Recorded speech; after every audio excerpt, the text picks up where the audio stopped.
आप देख रहे हैं SDN न्यूज, मुद्दे की बात आपके साथ।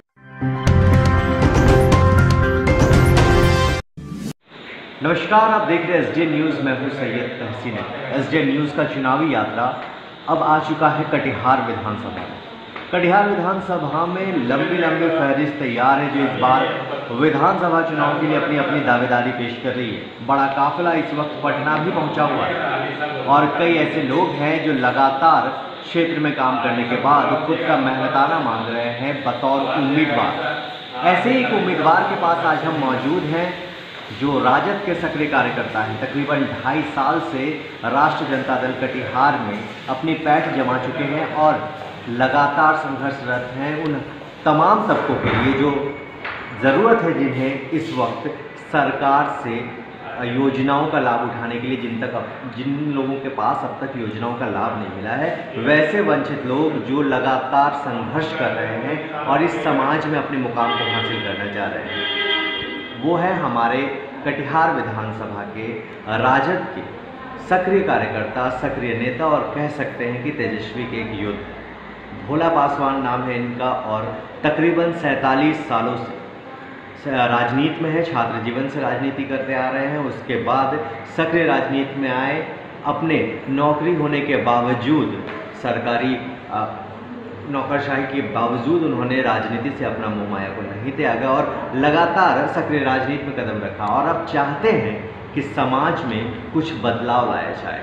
15 साल सुशासन के बाद चाहते हैं इस बार वापस से राजद गठबंधन की सरकार बने और तेजस्वी का नेतृत्व हो। आइए हम बात करते हैं। हमारे साथ मौजूद है भोला पासवान। बहुत बहुत स्वागत है हमारे चैनल में। सर धन्यवाद आपको, आपके चैनल को। मेरा नाम भोला पासवान है। हम अभी कटिहार जिला के राष्ट्रीय जनता दल के प्रधान महासचिव हैं।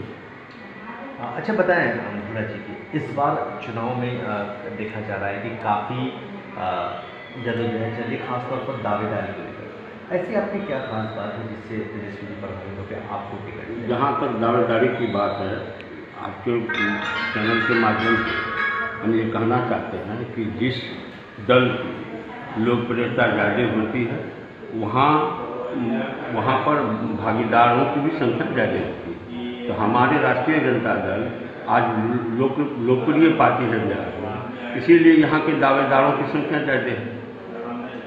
दूसरा सवाल आपका था कि ये राजद जो 15 साल का शासन रहा है नीतीश कुमार जी, एन प्रकार गठबंधन, अगला बार हम लोग नीतीश जी महागठबंधन के हिस्सा थे, लेकिन उन्होंने बीच में जनादेश के साथ धोखा करके, गद्दारी करके, जनादेश का अपमान करके वो मतलब फिर भाजपा के साथ चले गए, जिससे कि यहाँ की जनता काफ़ी क्षुब्ध है, मर्माहत है और इस बार उनको सबक सिखाए।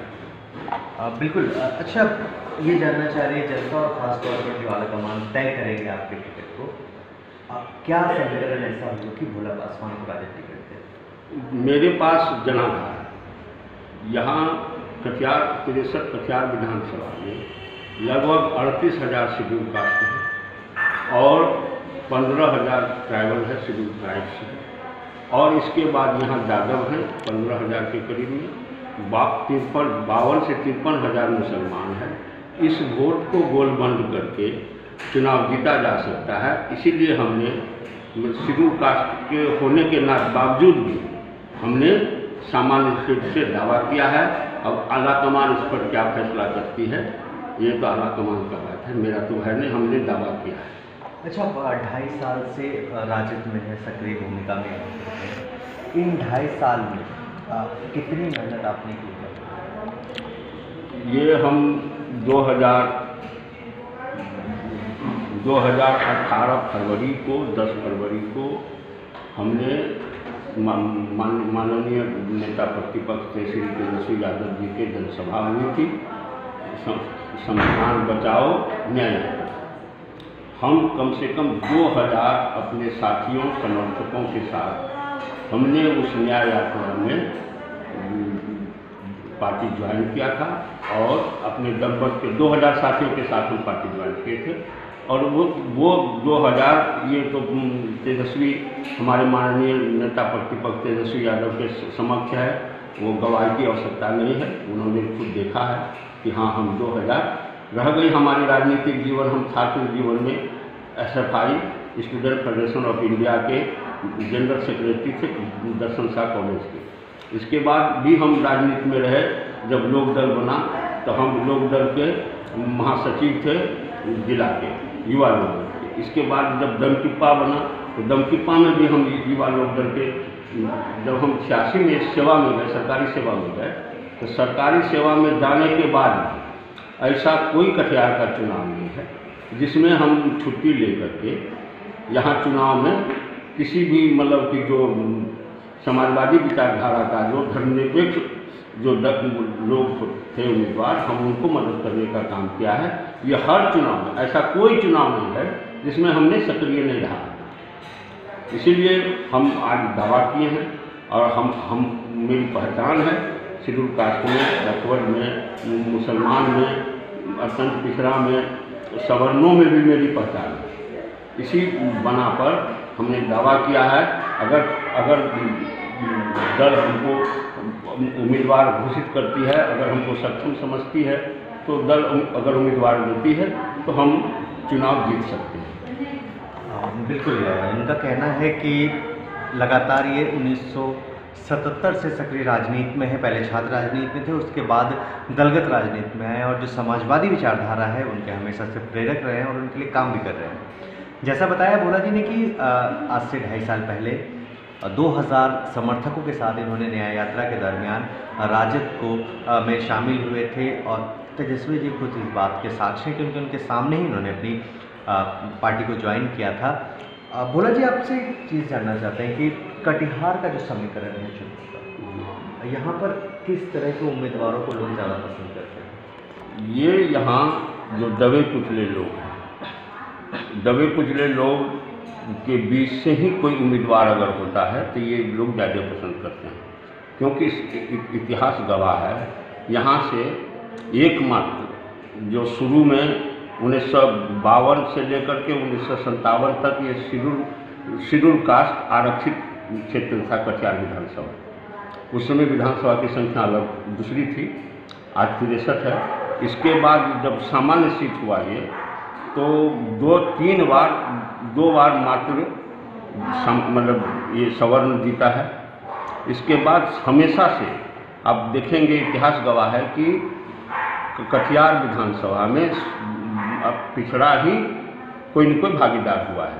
सवर्ण यहाँ से भागीदारी नहीं हुई है, सवर्ण की को यहाँ एक्सेप्टेड नहीं है और ये बात एकदम तय है। और आज भी जो शासन सत्ता यहाँ का जो प्रतिनिधित्व है वो किसी बैकवर्ड के ही हिस्से में है। बिल्कुल, ये समीकरण की बात है कि कटिहार विधानसभा में हमेशा से जो है पिछड़ों का बोलबाला रहा है। यहाँ पर जो सीट तय हुए हैं, जो समीकरण तय हुआ है, क्योंकि कटिहार शुरुआत में जैसा भोला जी ने बताया कि 1952 से लेकर 1957 तक ये वो सीट थी जो आरक्षित सीट थी, उसके बाद से ये सामान्य हो गई है। और आज वापस से 70 सालों के बाद एक ऐसा मौका आ रहा है जब एक आरक्षित वर्ग का उम्मीदवार खुद को सामान्य वर्ग की श्रेणी मिलाकर सदर से लोकसभा विधानसभा चुनाव के लिए खुद को प्रत्याशी बनाना चाहता है, उम्मीदवारी अपनी पेश की है। अब देखना ये दिलचस्प है कि आला कमान क्या तय करती है, क्योंकि विकल्प कई सारे होते हैं, लेकिन बावजूद उसके जो सबसे सटीक विकल्प होता है आला कमान उन्हें ज़रूर तलाशती है। ऐसे में आने वाला जो 13 अक्टूबर है नोटिफिकेशन का डेट, वो ये काफ़ी दिलचस्प रहेगा देखना कि किनके हाथ में महागठबंधन का टिकट होता है और कौन नॉमिनेशन को फाइल करने के लिए पहुंचता है। हालांकि नोटिफिकेशन हो चुका है, चुनाव आयोग ने चुनाव की तारीख को घोषित कर दिया है और ये भी तय है कि कटिहार में अन्य 15 ज़िलों के साथ 7 नवंबर को यहाँ पर वोटिंग होनी है, 10 नवंबर को नतीजा आएगा। जाते जाते एक सवाल भोला जी आपसे चाहिए कि कटिहार की राजनीति में हमने अक्सर देखा है कि वैकल्पिक रहेगा, ज़रूरी नहीं है किसी एक ही दल के पास रहा हो। लेकिन पिछले 3 सत्र से हम देख रहे हैं कि यहाँ भारतीय जनता पार्टी की जो है वो सरकार मतलब सीट ये रही। ऐसे में उसे जनता को उस पर भी वापस से भरोसा करना पड़ेगा या फिर विकल्प अब तलाश है? जनता विकल्प की तलाश में है। ये एकदम ये ध्रुव सत्य है कि जनता विकल्प की तलाश में है। अगर महागठबंधन से उम्मीदवार, अगर बेहतर उम्मीदवार दिया जाता है कि जो जितने भी उम्मीदवार महागठबंधन से हुआ वो जो है वो विकल्प खड़ा नहीं कर पाया, अपने वोटों को एकत्रित नहीं कर पाया, जिसके कारण कि ये मतलब नकारा व्यक्ति आज 15 साल से कटिहार का प्रतिनिधित्व कर रहा है। और अगर विकल्प सही बनाया, सही माने में विकल्प यहाँ schedule caste, schedule tribes, most backward, Yadav और मुसलमान, ये तीनों का अगर ये पसंदीदा उम्मीदवार हुआ, अगर पसंदीदा उम्मीदवार हुआ तो ये तय है कि ये सीट महागठबंधन को की झोली मिल जाएगी। बिल्कुल। तो ये थे हमारे साथ भोला पासवान जी, जो राष्ट्रीय जनता दल के उम्मीदवारी को पेश किया है और आने वाली तारीख तय करेगी कि कौन होगा कटिहार विधानसभा से महागठबंधन का उम्मीदवार। सब कोई अपने अपने जुगत में है, अपने समीकरणों को दिखा रहे हैं। भोला जी ने भी अपने समीकरण को बताया है कि एक पिछड़ी जाति के होने के बावजूद सामान्य वर्ग से उन्होंने अपनी दावेदारी पेश की है और ये दिखाना चाहते हैं कि इस वक्त जो सदर की राजनीति है वहाँ पर पिछड़ों का बोलबाला है। तो निश्चित तौर पर जो समीकरण है उसके हिसाब से यहाँ गोलबंद करेंगे, अति पिछड़ों को भी, पिछड़ों को भी, मुस्लिम समुदाय को भी, स्वर्ण भी इनके साथ हैं। तो जो कुल समीकरण है इनका, कि अगर प्रोफाइल जिस तरह से इनकी तैयार हुई है, आला कमाने में देखता है, निश्चित तौर पर एक बार गौर करने की आवश्यकता ज़रूर होगी, क्योंकि ऐसे उम्मीदवार की आवश्यकता हर एक क्षेत्र को होती है। अपने कटिहार विधानसभा 63 से इन्होंने दावेदारी पेश की है राष्ट्रीय जनता दल की तरफ से महागठबंधन के लिए।